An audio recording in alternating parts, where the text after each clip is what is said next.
posible que aquí en Chimbote, donde hay tantas fábricas pesqueras que emanan gases, que botan también los desechos al mar, igual que empresas como Oxider Perú y otros tipos de contaminantes aquí en Chimbote, en la bahía, es posible que haya una explotación de los recursos naturales como la pesca? Ahora último que se está proponiendo explotar el petróleo en la bahía, con un desarrollo y con una responsabilidad en el cuidado del medio ambiente. Bueno, hasta donde yo puedo ver, el tema de la pesca es complejo porque ya son años que llevan haciendo los humos y botando al mar la sanguaza y los residuos de la fábrica, pero como les decía, me parece a mí que Paracas puede ser un ejemplo interesante, ¿no? Ahí se han puesto de acuerdo, han decidido todas las fábricas hacer una especie de gran tubería que se interna mar adentro y todos los desechos van a esa tubería y eso se bota a una distancia determinada de la costa, donde los desechos pueden ser, entre comillas, absorbidos por el mar de una manera menos contaminante, por la distancia, por las corrientes y por la fauna.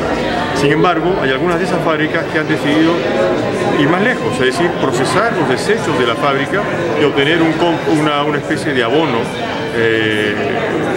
orgánico, natural, más orgánico con productos naturales. Hay que ver cómo les va a ir con eso. Aquí yo creo que es una cuestión de querer hacerlo. Hoy por hoy las empresas están interesadas en tener las famosas ISO, que son las certificaciones ambientales, que las hacen socialmente responsables, ambientalmente responsables, ¿no? Entonces sería bueno concertar a partir de un documento como el que se ha firmado hoy y sentarse a conversar qué es lo que se puede hacer. Y dinos, ¿qué sabes sobre la viabilidad de la explotación del recurso hidrobiológico con también a la vez la explotación del petróleo? ¿Es factible? ¿Se puede? ¿Hay riesgo de todas maneras en la explotación del petróleo? A ver, toda presencia humana hace impacto. Todos impactan. Aquí en este momento nosotros podemos medir nuestra huella, lo que se llama la huella ecológica, para ver cómo estamos impactando nosotros sobre este entorno natural, ¿no? Entonces, es decir, la tecnología actual permite asumir una serie de seguridades frente a un riesgo, pero puede pasar como ha pasado en el Golfo de México, que la empresa que tenía una torre para extraer petróleo en alta mar, se les ha roto la tubería de conexión con el yacimiento y no pueden parar. Pero digamos, eso no pasa todos los días tampoco. Es como que a pequeña escala, es como un campesino o un nativo en la selva que tala y quema para hacer su plantación, para plantar yuca, todo, y el viento comienza a soplar más fuerte, no calcula, y el pequeño incendio que debería ser de media hectárea termina siendo un incendio de 15 hectáreas, por decir algo. De hecho, eso yo lo he visto en Santa María, en la zona del Alto Marañón, cuando se iba en bote a la entrada del río Cenepo. Entonces, las normas de control ambiental para este tipo de trabajo son muy estrictas. Por ejemplo, yo vivo en Francia, donde había una planta nuclear a la orilla del mar. Y las turbinas recalentaban el agua. Como el agua estaba recalentada, eran aguas casi tropicales en una zona de mar frío. Y había un criadero de langosta y de mariscos tropicales. Y yo he comido de eso, yo espero que no me dé cáncer en el futuro. Pero veamos los estándares de seguridad del agua, de la energía, de las turbinas, estaba todo bajo control y era agua limpia. Tan es así que vivían animales, bueno, crustáceos, y los criaban, eran granjas, ¿no? Entonces, el tema de la explotación de petróleo en la bahía, yo tendría que informarme más, pero en principio si es una empresa seria y lo hace cumpliendo con todas las medidas de gestión ambiental que el país exige, puede ser posible sin necesidad de tener que contaminar el mar. Y hay casos de la energía nuclear en Francia, por ejemplo. El problema de la energía nuclear es la eliminación de los desechos. Pero el país que maneja mejor la energía nuclear en Europa es Francia, que se da el lujo de vender esta energía a los países fronterizos. Alemania le vende energía, Inglaterra le vende energía. Fernando, la última pregunta que no puedo dejar de hacértela. Es un pecado social esta no responsabilidad de las empresas grandes en la explotación de estos recursos y la contaminación del medio ambiente. ¿Cuál es nuestro pecado personal y cómo podemos trabajar en eso? ¿Cómo podemos remediarlo? Bueno, ser conscientes de que tenemos que desarrollar una cultura ambiental en nuestro país. Y como esto no se puede hacer todo de golpe. Por ejemplo, hay una cultura del agua, el uso del agua. No tenemos conciencia nosotros con el uso del agua, la desperdiciamos, la malgastamos. Las fugas en las casas, la mala utilización, la gente más pobre en nuestro país, en las ciudades, paga el agua más cara de las ciudades porque va en cisternas y es un agua que muchas veces llega contaminada. Entonces hay que crear conciencia que los recursos de la tierra no son eternos, algunos son renovables, otros no. Hay que educar. Y ahí todos tenemos algo que ver, el manejo de los residuos sólidos, de la basura, por ejemplo. Tiramos la basura sin importarnos dónde y que venga alguien y que la recoja. No es así. Pero para eso también tiene que haber municipios que reciclen la basura porque previamente la han seleccionado. Entonces hay todo un trabajo de educación ambiental que está por hacer, pero que nosotros, lo que nos damos cuenta, podemos comenzar en nuestra casa.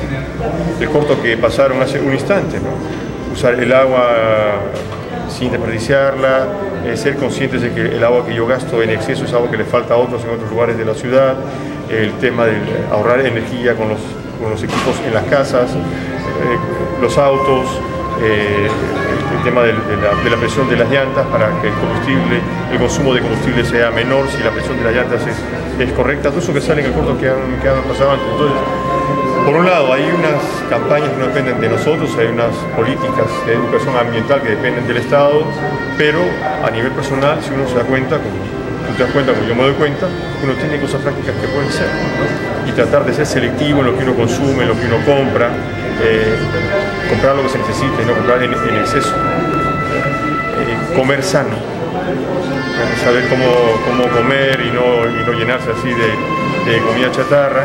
En fin, hay muchas cosas que uno puede hacer por su cuenta. Yo creo que cuando la Iglesia tiene la suerte de tener una universidad como la que tiene acá, un centro de esparcimiento como Los Pinos, ahí también hay una tarea de desarrollar estas políticas, de tomar conciencia en la universidad, en los centros de esparcimiento, en las parroquias, en las iglesias, ¿cierto? Y tú me contaste algo, decir, la pesca, por ejemplo. La pesca es un recurso renovable si se maneja bien. A diferencia de los combustibles fósiles, que son recursos que se van a terminar. O sea, ahí no es cuestión de buen o mal manejo. Bueno, si lo manejamos bien, van a durar más. El petróleo y el gas, pero eso se van a terminar. Pero hay recursos naturales como es los bosques, la madera, los animales, los peces. Si se manejan correctamente, los vamos a hacer durar siempre.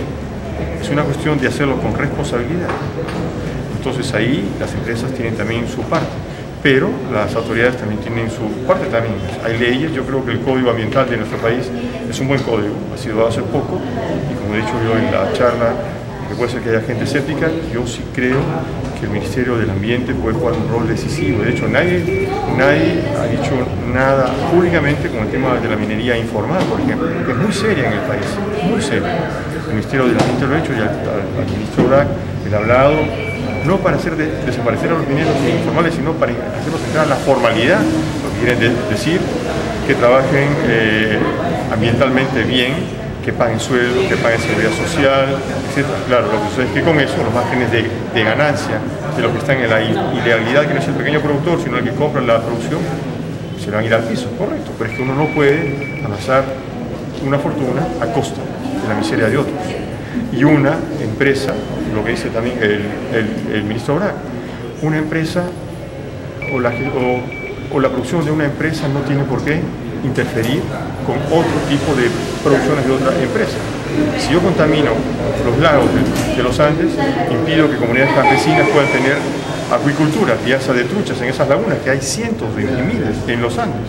Si yo contamino los ríos, lo que voy a terminar en la Amazonía, porque laboro y no me interesa y tiro el mercurio al río como si nada, lo que voy a hacer es impedir que las poblaciones que están río abajo puedan consumir alimentos de ese río, peces que no estén contaminados, porque todos van a estar contaminados. Incluso se han encontrado peces río arriba de Huepetué y de todos estos sitios donde hay minería ilegal, son peces que remontan y van para arriba.